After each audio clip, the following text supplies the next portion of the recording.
Hello again, my friends, and welcome back to Shooting the Shit. Yes, I'm finally bringing back this series because it's been a while since I've sat down and talked to you guys. Now, as is tradition in these videos, I have a little brew here to share with you guys. So let's pop a drink and let's get to talking. Here we go.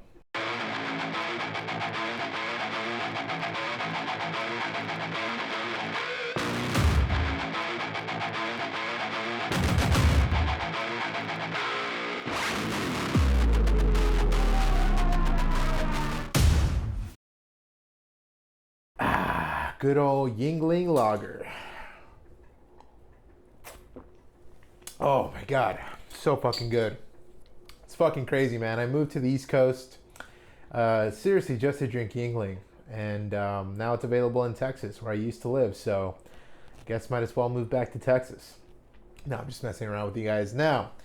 So, a lot has happened since I've last talked to you guys here. I can't even remember what I talked about my Shooting the Shit videos in the past.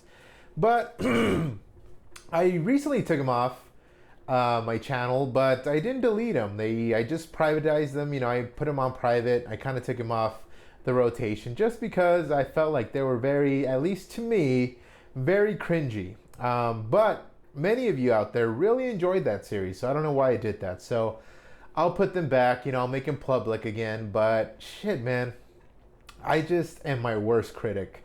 So whenever I used to see those videos, I kind of, I was young, man. I was like 21, 22. So I was a fucking kid, basically. I'm 30, going on 31 now. So I figured, why not? We all made some cringy shit back in the day. Might as well let you guys make fun of it or, enjoy it. Many of you may enjoy it, but I did say some shit back there where I'm just like, oh my God, you knew nothing, you little piece of shit. But anyway, let's enjoy this new edition and new style of Shooting the Shit. So, like I said, I've been in the East Coast and right outside Washington, D.C. for about 2 years now. Actually, more than 2 years now. And it's been rather enjoyable, man. It's been a fucking wild ride, man. D.C. is a crazy, crazy fucking city. Thankfully, I live outside of it. A lot of crime, very crime-ridden city for some reason. A lot of shootings. Unfortunately, it's a lot of youths killing themselves, which I hate to see. It's very horrible to see that. And a lot of carjackings, a lot of crime. And I've heard that it's because, it's kids having kids, man. Young parents out there having kids and their kids grow up with no guidance. And it's just sad, man. I hope that there's an end in sight, that gets resolved.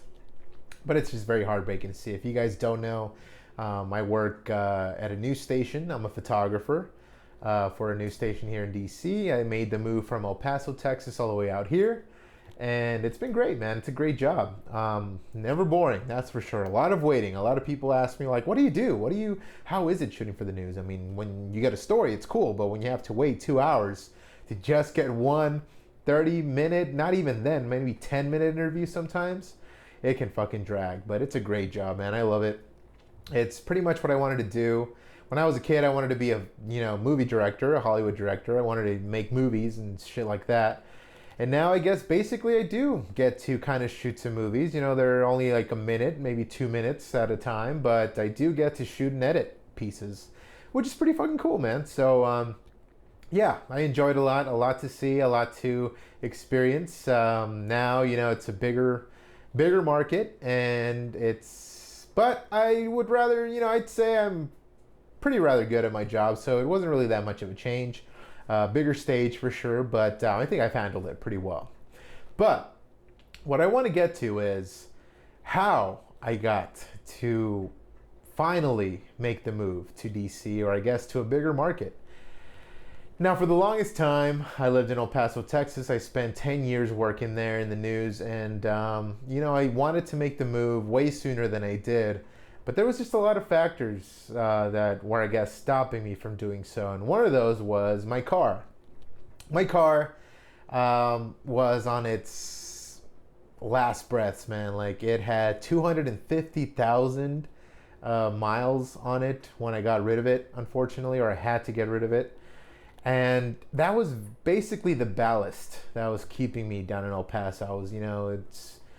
I was just like, I can't make it to a new city and, go with this fucking car that's, on on its last days, breaking down, and it was just an old piece of shit at that time. But I loved my car. It was a Volkswagen Jetta, a black Volkswagen Jetta.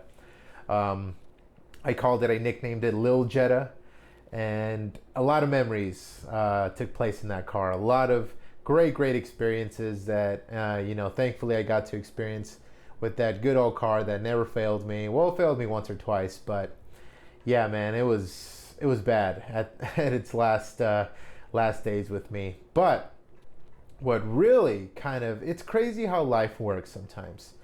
Like I said, my car was basically the main reason why I hadn't made a move anywhere. Like, I really wanted to get a new car, but didn't have the funds for that. And I just didn't want to start somewhere new with an old piece of shit like that.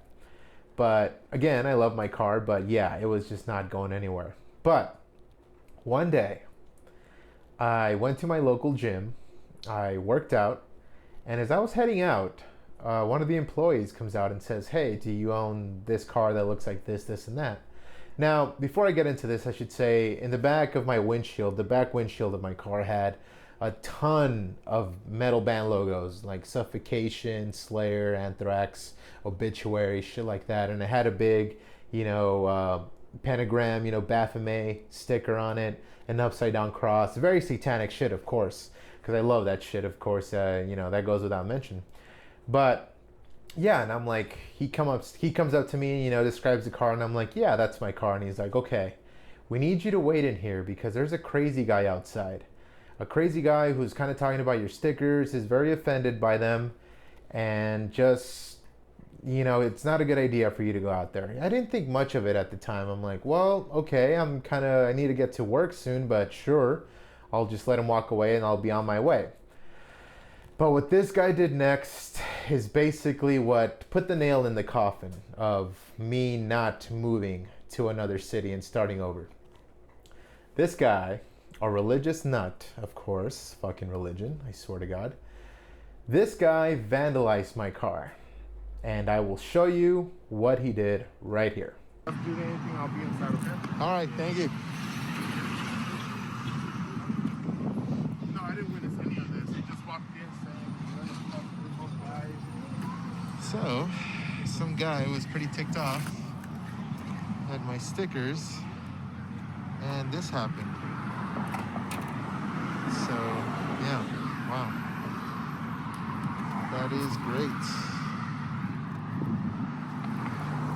Oh, wow. Whew.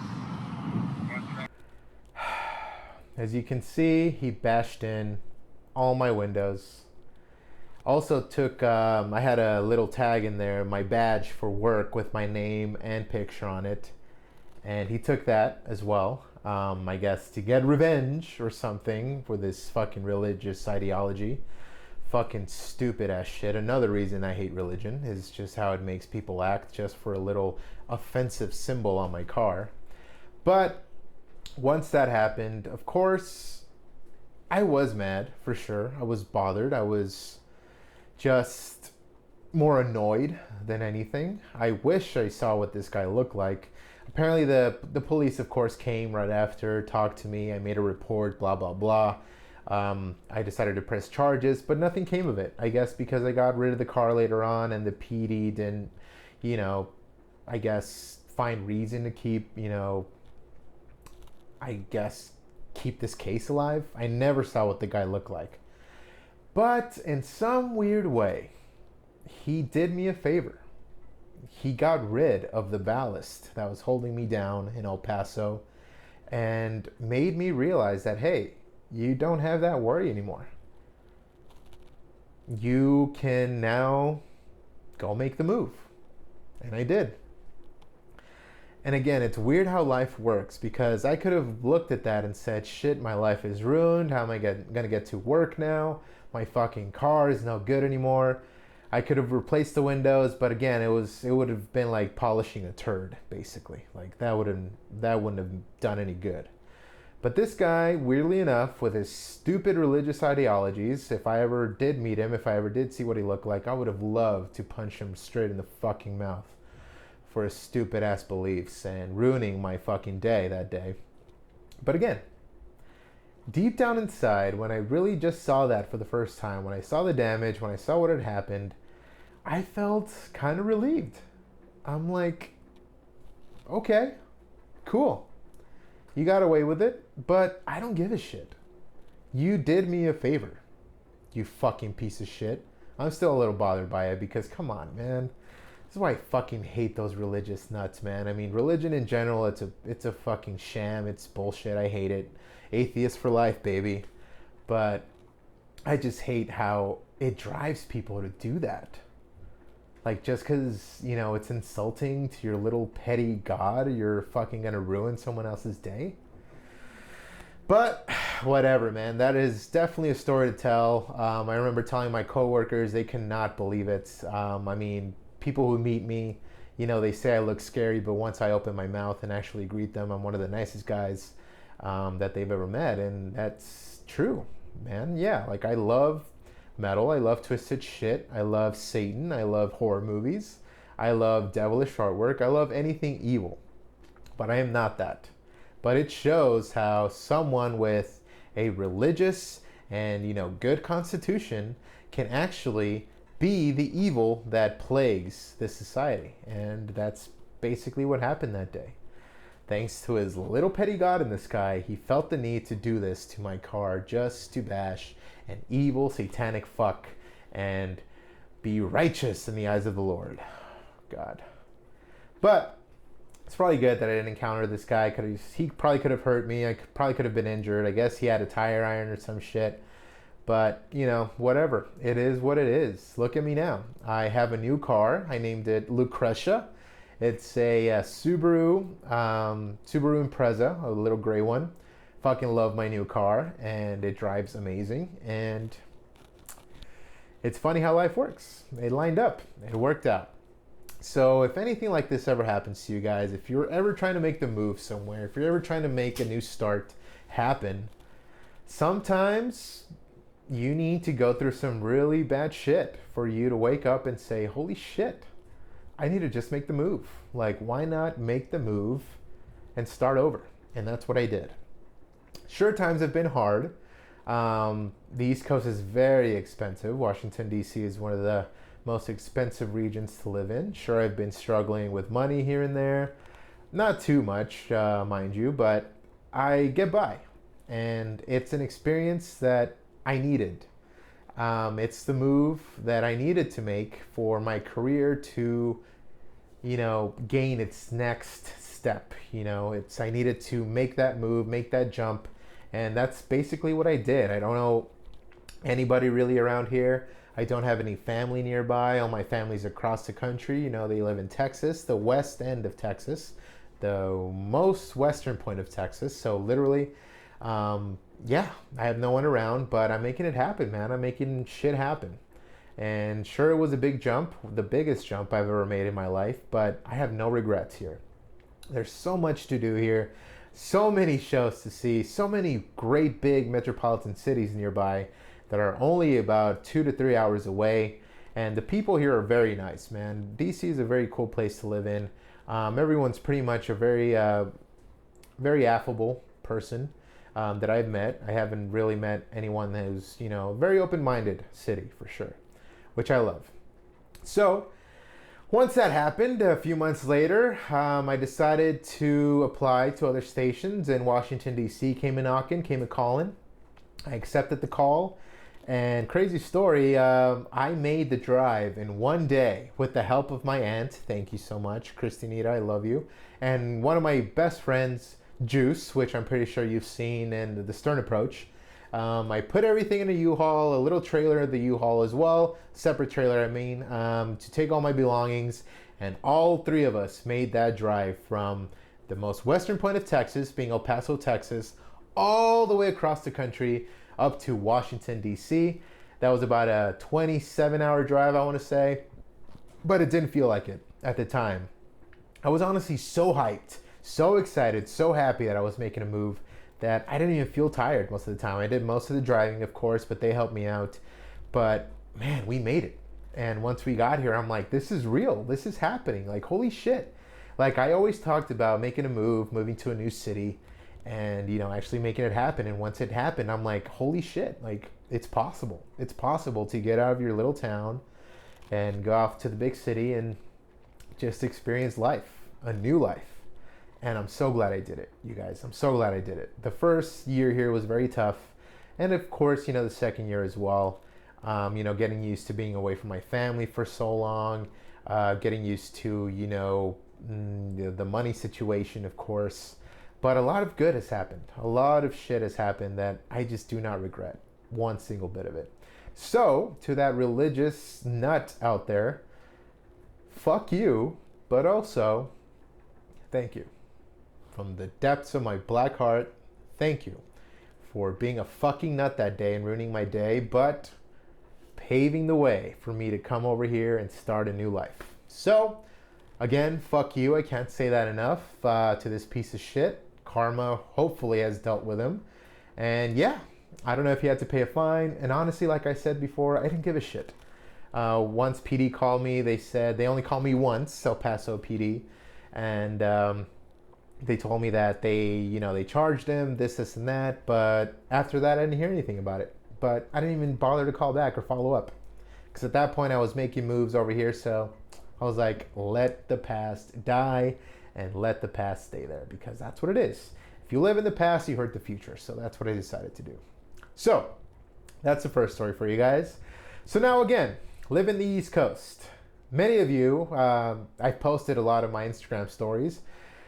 You have noticed that I have been into hardcore for a while now, a very long time. And that's because in the East Coast, you can't escape hardcore. Hardcore is all around, and it is just the shit, you guys. I cannot believe I went this long without discovering hardcore. I had only just basically done, the bare minimum of listening to bands in that genre.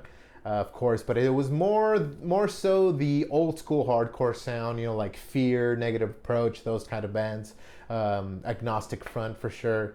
Like I listened to those bands to no end for sure. Like Agnostic Front, basically Agnostic Front and Fear are the first hardcore bands that I discovered, and I love their music for sure. But when I got over here, the one band I think that really just made me want to get more of this music for sure was when I went to Love Drafts Brewing, I think in Mechanicsburg, Pennsylvania.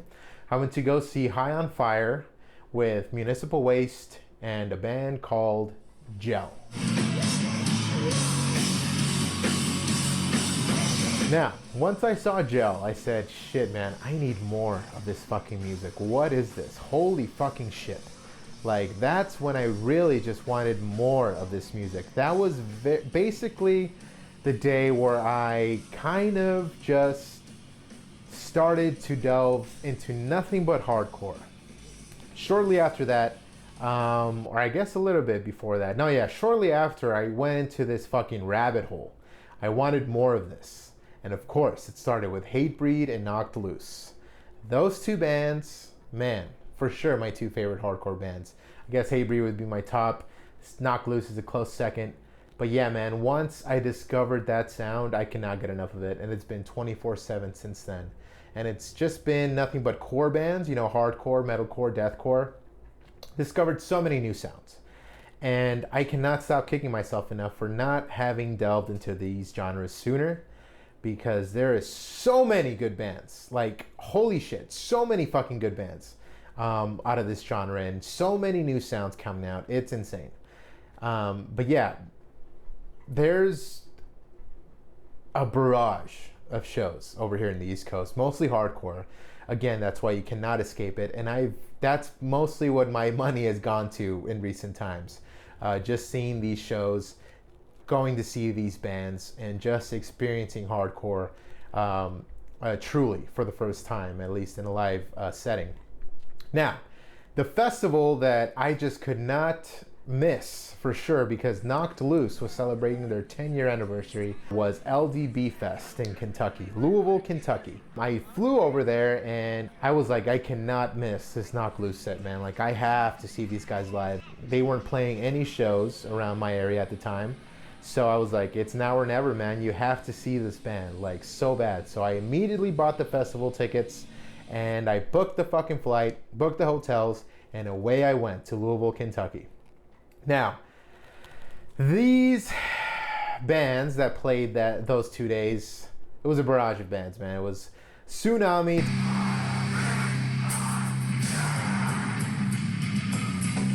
World of Pleasure, Pain of Truth, Kublai Khan, Drug Church, Knocked Loose, of course, among others, man. But this festival was the shit.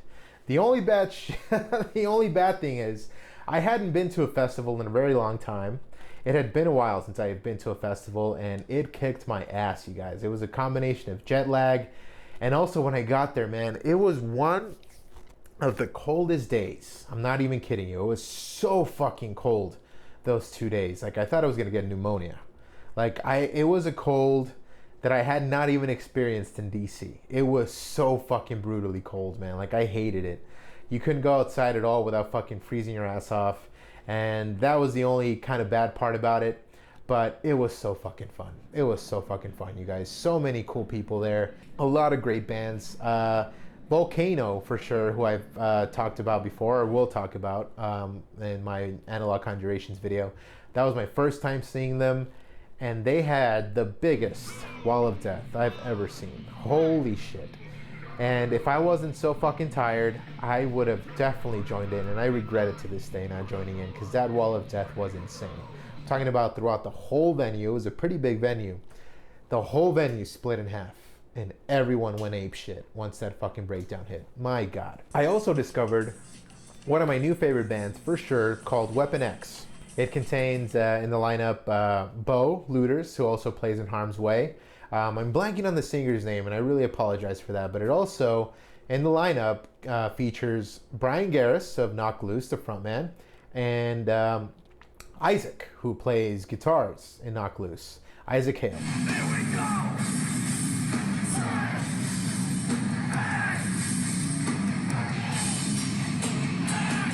And holy shit, man, Isaac Hale played, and I'm not kidding you, played for, I want to say 5 bands. The coolest thing he did, Nolan Ashley, I think that's his name, Nolan from Kublai Khan, the guitarist from Kublai Khan, couldn't make it. He's going through an injury. I think he had surgery on his neck or collarbone, something like that, and he could not make it to that show. And Isaac Hale filled in for his spot. One of the coolest things I've ever witnessed, you guys. Kublai Khan is the shit. I love Kublai Khan. Of course, Texas bred hardcore, Texas boy for life.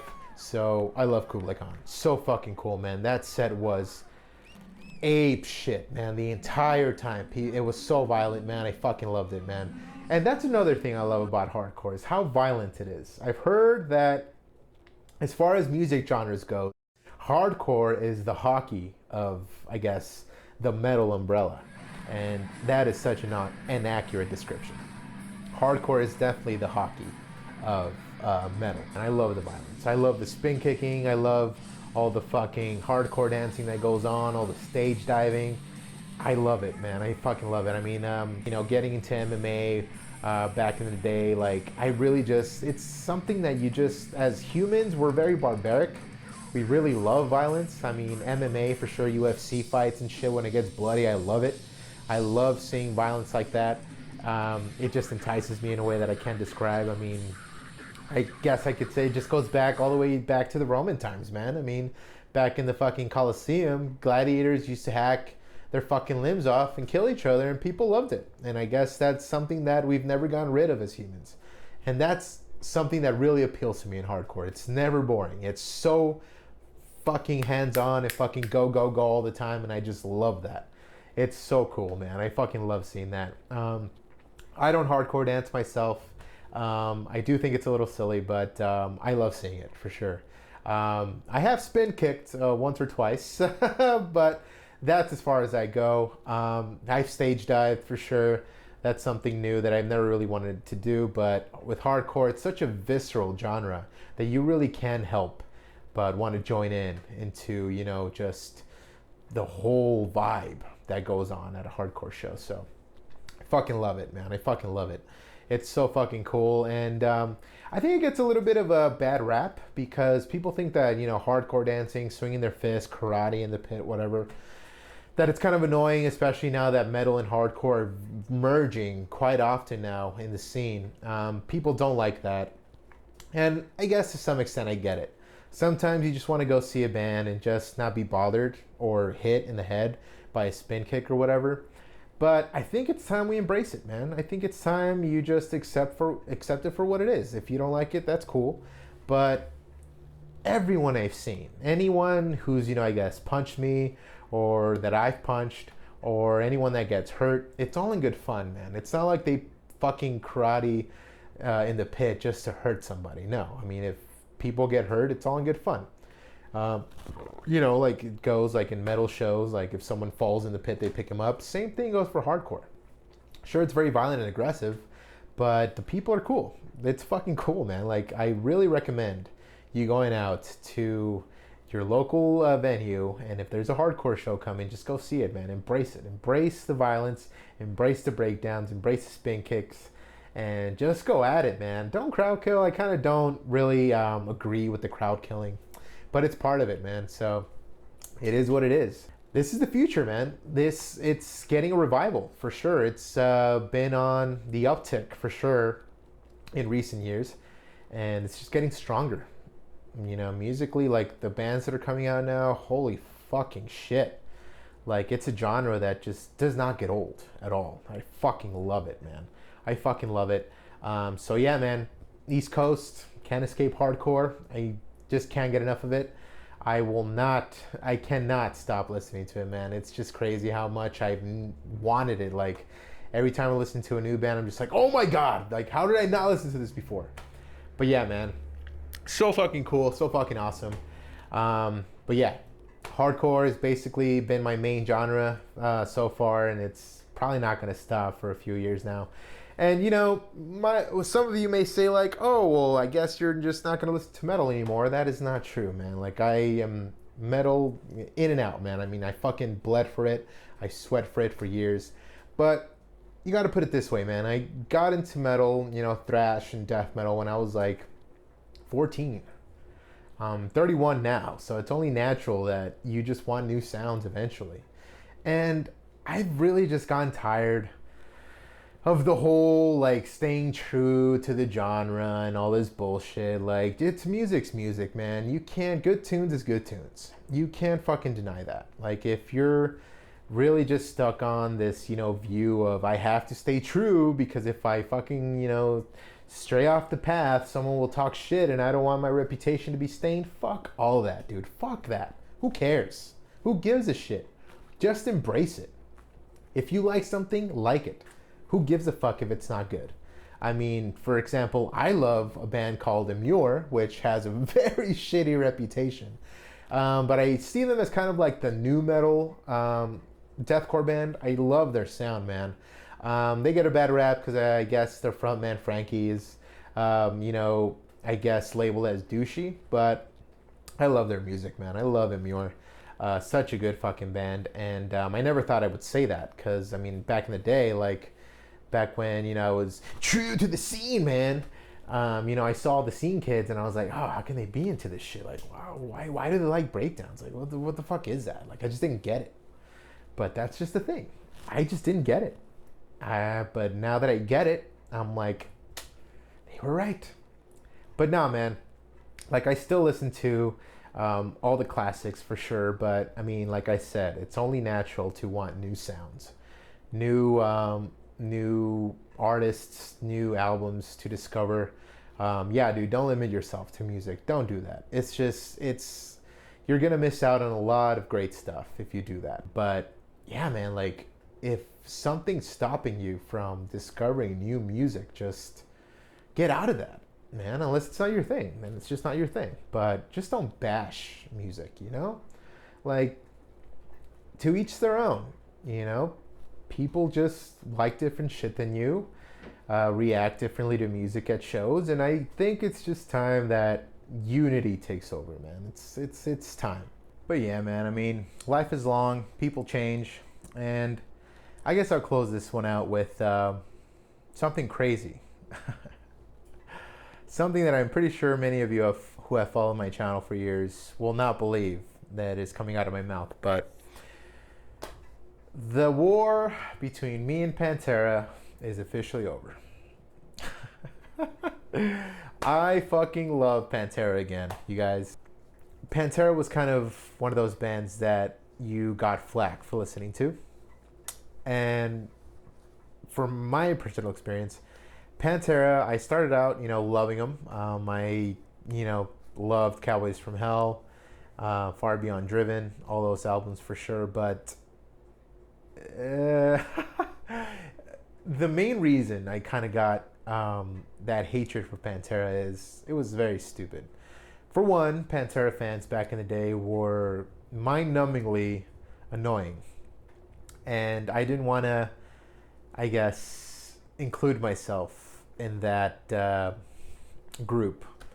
And that was one of the main reasons why I was like, nah, I just can't fuck with Pantera. Like, these Pantera fans are just, they were just like the scum of the earth, basically. And it was pretty fucking stupid. But another reason why is I had this Pantera shirt for the longest time. It was one of my favorite shirts at the time. But I'm not kidding you, man. Every time I wore that shirt, bad shit happened. Like, once in high school, I got in trouble for smoking weed during school hours, and I got sent to a correctional school, and I was wearing that Pantera shirt. So that's one instance.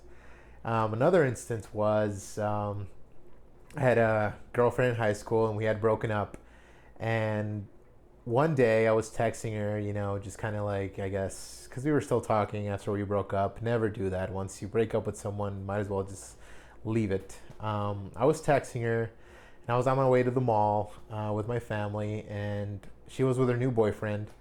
And, oh God, I can't believe I'm saying this. It was so long ago, so stupid. But anyway, I was texting her, and she was with her new boyfriend. Her new boyfriend was called Frank, okay? This was back in the day, back in the early 2010s. Not even 2010, man. This was like 2009, I think. And we could still use words like fag and shit like that. But she told me she was hanging out with Frank. And I was like, I was just texting her and kind of, shooting the shit, whatever. And then we kind of stopped texting for a while. And then I texted her back like a few hours later, and I'm like, oh, are you still hanging out with Fag? Oh, I mean Frank. And dude, apparently he showed her that text, and him and his little group of homies like wanted to come kick my ass. They were also in the mall that day. Crazy, right? Yeah, they wanted to kick my ass. And apparently I never saw them, but she said they saw me and they saw that I was with my family, so they decided to back down. But I was like, man, and I looked down and I'm wearing the fucking Pantera shirt. I'm like, you know what? Pantera is tainted in my view, so fuck Pantera. I'm done with this band. I went home, threw away that shirt that same day, and vowed to never listen or even give a shit about Pantera, except Reinventing the Steel. Reinventing the Steel remains one of my favorite albums of theirs. But that is all, we buried the hatchet. I love Pantera now. Such a good band. I'm making up for lost time. I just can't believe, like, for the longest time, those were like the main fucking reasons that I just stopped listening to them. It was so fucking stupid, you guys. But again, I was young. I was probably like 15 going on 16 at the time, so fucking stupid shit, man. And yeah, like I said, buried the hatchet. I know that's super hard to believe because I've always been very anti-Pantera, and never thought I'd utter the words I like Pantera again, but I do. But yeah, to quote Robert California from The Office, life is long, people change, and I have changed. I am a changed man. I love Pantera now. So I implore you to do the same. I mean, sure, I guess they don't have the cleanest reputation still, but, those bands are great. I mean, I always respected Dimebag, and he's still one of the best guitarists that ever lived, and regrettably, died very early on. I mean, it's very tragic what happened to him. It's horrible. But yeah, man, I mean, I'm a Pantera fan again after 15 years. Took me that long to finally just, let it lay where it laid and accept Pantera for who they are and just enjoy the albums once again. It's pretty crazy, but hey, life is crazy. But anyways, you guys, thank you so much for joining me. I will enjoy doing these again because I really miss just having a brew and talking with you guys, shooting the shit. And let's see when we can shoot the shit again. Maybe I'll do one pretty frequently. I don't know how frequently, but once I get some topics to talk about,